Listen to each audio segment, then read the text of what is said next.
যদি আপনি সুষ্ঠু গ্রহণযোগ্য নির্বাচন না দিতে পারেন তাহলে বিগত নির্বাচন কমিশনের পরিণতি আপনাকে ভোগ করতে হবে। আপনার গলায় গামছা এবং মাজায় রশি লাগতে পারে। আর যদি আপনি মনে করেন সুষ্ঠু গ্রহণযোগ্য এবং নিরপেক্ষ নির্বাচন দিতে পারবেন না তাহলে আপনি ঝুঁকি নেবেন না। এর অর্থ এই না যে নির্বাচন হবে না, নির্বাচন তো হতেই হবে। একতরফা যাতে কোনো দলকে এখানে সুযোগ করে দেওয়া না হয়। জাতীয় ঐক্যমত্য হবে, জুলাই সনদ হবে, তারপরে প্রধান উপদেষ্টা নির্বাচনের একটা ডেট ঘোষণা করবেন। কিন্তু তিনি মাঝখানে এসেই এখানে নির্বাচনের ডেটটা ঘোষণা করাতে এখন জাতীয় ঐক্যমতের এই সনদটা আমরা মনে করছি যে অনেকটা প্রশ্নবিদ্ধ হয়ে গেছে। এখন এটার পরিণতি কি হবে এটা নিয়ে আমরা শঙ্কিত। সঠিক মাত্রার কার্বন কম্বিনেশন বৃদ্ধি করে পাইপের ডাক্টিলিটি ও হেভি লোড নেয়ার ক্ষমতা। Falcon MS pipe. প্রধান নির্বাচন কমিশনারের সঙ্গে দীর্ঘ 1 ঘন্টা যাবৎ আমরা কথা বলেছি। আমরা আগামী নির্বাচনে যাতে সুষ্ঠু, নিরপেক্ষ এবং ক্রেডিবল একটি নির্বাচন হয়, এই জন্য ইসলামী আন্দোলন বাংলাদেশের মোহতারাম আমির পীর সাহেব চরমনায়ের পক্ষ থেকে কিছু বার্তা ওনার কাছে পৌঁছিয়েছি। আমাদের মূল যেই দাবিটা ছিল সেটা হলো যে ঐক্যমত্য কমিশনে যেই সনদ, জুলাই সনদের জন্য যে আলোচনা হচ্ছে, যাতে আগামী নির্বাচনটা এই জুলাই সনদের ভিত্তিতে হয়। এটা ছিল আমাদের প্রধান। যেহেতু একটা জুলাই বিপ্লব হয়েছে, জুলাই অভ্যুত্থান হয়েছে যে প্রত্যাশার আলোকে, সেই প্রত্যাশার আলোকে এখানে জুলাই সনদ হবে, সনদ আইনি ভিত্তি হবে, সেই সনদের আলোকে নির্বাচন হতে হবে। এটা আমাদের প্রধান দাবি। আরেকটা হলো যে অতীতে বিগত 53 বছর বাংলাদেশে যে নির্বাচন হয়েছে, সমস্যা ছিল নির্বাচন পদ্ধতিতে।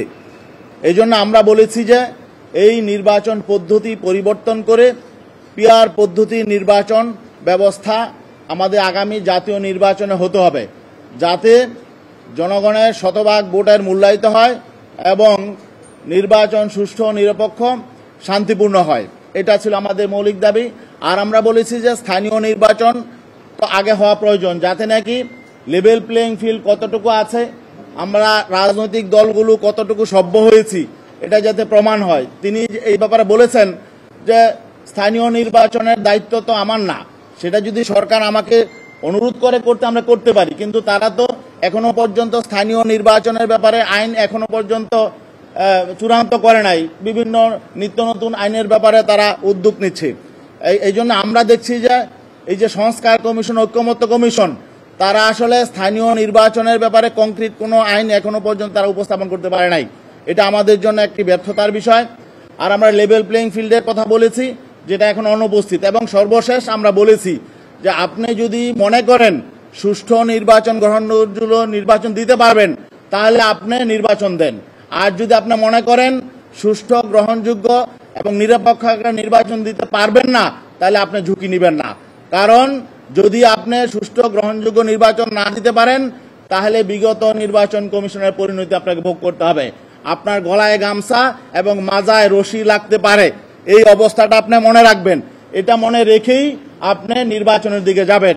এবং আমরা স্পষ্ট বলেছি যে জুলাই সনদ আইনি ভিত্তি হওয়ার আগে, ডিক্লেয়ার হওয়ার আগে আপনি তফসিল ঘোষণা করবেন না, সেটা আমরা ক্লিয়ার বলে দিয়েছি। এখন বাকি আমরা কিছু লিখিত প্রস্তাবনা ওনার কাছে পেশ করেছি। দেশ ও জাতির মুক্তির জন্য আমরা নির্বাচন কমিশনের কাছে, প্রধান নির্বাচন কমিশনের কাছে অনেকগুলো প্রস্তাব নিয়ে এসেছি। সেই প্রস্তাবগুলো আমি আপনাদেরকে পড়ে শোনাচ্ছি। সেগুলো অবাধ, সুষ্ঠু, অবাধ ও গ্রহণযোগ্য নির্বাচনের লক্ষ্যে ইসলামী আন্দোলন বাংলাদেশের পক্ষ থেকে নির্বাচন কমিশনের কাছে 7টি মৌলিক প্রস্তাবনা। 1. বিগত ক্ষমতাসীন দলগুলো যেভাবে স্থানীয় সরকারের নির্বাচনকে দলীয় এবং ক্ষমতার অশুভ প্রভাব খাটিয়ে বিতর্কিত ব্যর্থ করেছে, তা থেকে উত্তরণের জন্য সংসদ নির্বাচনের আগে স্থানীয় সরকার নির্বাচন আয়োজন করতে হবে। 2. সুষ্ঠু নির্বাচনের স্বার্থে নির্বাচনী কাজে দায়িত্বপ্রাপ্ত ব্যক্তিবর্গ ও আইনশৃঙ্খলা রক্ষাকারী বাহিনীকে দায়িত্বশীল এবং দলনিরপেক্ষ ভূমিকা পালনের জন্য প্রশিক্ষণ ও দিক নির্দেশনা দিতে হবে। এর ব্যত্যয় হলে তাদেরকে আইনের আওতায় এনে আইনি ব্যবস্থা গ্রহণ করতে হবে। 3. সুষ্ঠু নির্বাচনের স্বার্থে দেশের গৌরব সেনাবাহিনীকে শুধু স্ট্রাইকিং ফোর্স হিসাবে নয়, বরং প্রতিটি ভোট কেন্দ্রে সেনা সদস্য মোতায়েনের ব্যবস্থা করতে হবে। 4. জুলাই জাতীয় সনদের আলোকে ও সংস্কারের ভিত্তিতে জাতীয় এবং সকল স্থানীয় নির্বাচন করতে হবে। 5. শতভাগ জনমতের মূল্যায়নের মাধ্যমে একটি কার্যকর সংসদ গঠনের লক্ষ্যে সংখ্যানুপাতিক পদ্ধতি বা পিয়ার পদ্ধতির নির্বাচনের জন্য কার্যকর ভূমিকা রাখতে হবে। 6 ফ্যাসিস্ট, খুনি, মানবতা বিরোধী, অপরাধী ও আধিপত্যবাদী শক্তির এজেন্ট আওয়ামী লীগ ও তার সকল দোসর ও সহযোগী দলকে নির্বাচনে অযোগ্য ঘোষণা করা এবং তাদের নিবন্ধন বাতিল করতে হবে। 7 দুর্নীতিবাজ, সন্ত্রাসী, চাঁদাবাজ, দখলবাজ, টেন্ডারবাজ ও খুনিদের নির্বাচনে অযোগ্য ঘোষণা করতে হবে। এই 7 দফা আমরা প্রস্তাবনা সেখানে দিয়েছি।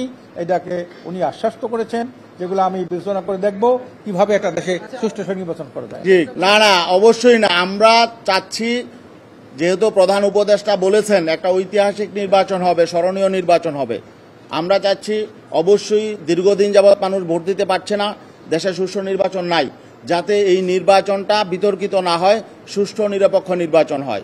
এবং সেই জন্য যা করণীয়, যাতে নির্বাচন কমিশন এবং অন্তর্বর্তীকালীন সরকার সেই ব্যবস্থা নেয়। এর অর্থ এই না যে নির্বাচন হবে না, নির্বাচন তো হতেই হবে, নির্বাচন হতেই হবে, তবে যেন তেন নির্বাচন নয়, আগের মতো প্রহসনের নির্বাচন নয়, এবং একতরফা যাতে কোনো দলকে এখানে সুযোগ করে দেওয়া না হয়। ফেব্রুয়ারির বিষয়টা আমরা যেটা এখানে আমাদের যে দলীয় বক্তব্য, সেটা হলো আমরা কোনো সুনির্দিষ্ট ডেট আমরা বলি নাই, কিন্তু আমাদের কাছে যে বিষয়টা মনে হয়েছে যে এটা একটু ব্যতিক্রম হয়েছে, যে জুলাই সনদের জন্য যে সময় রাজনৈতিক দলগুলো আলোচনায় আছে, জাতীয় ঐক্যমত্য কমিশনে আলোচনা চলছে, এটা চূড়ান্ত হওয়ার আগে প্রধান উপদেষ্টা তিনি নির্বাচনের একটা ডেট ঘোষণা করে দিলেন। এতে করে আমরা মনে করি যে এই জুলাই সনদের এই জাতীয় ঐক্যমত্যের বিষয়টাকে উনি অনেকটাই প্রশ্নবিদ্ধ করে ফেলেছেন।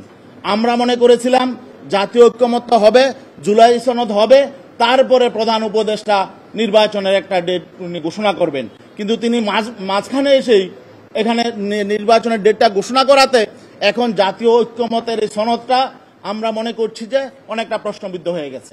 এখন এটার পরিণতি কি হবে এটা নিয়ে আমরা শঙ্কিত।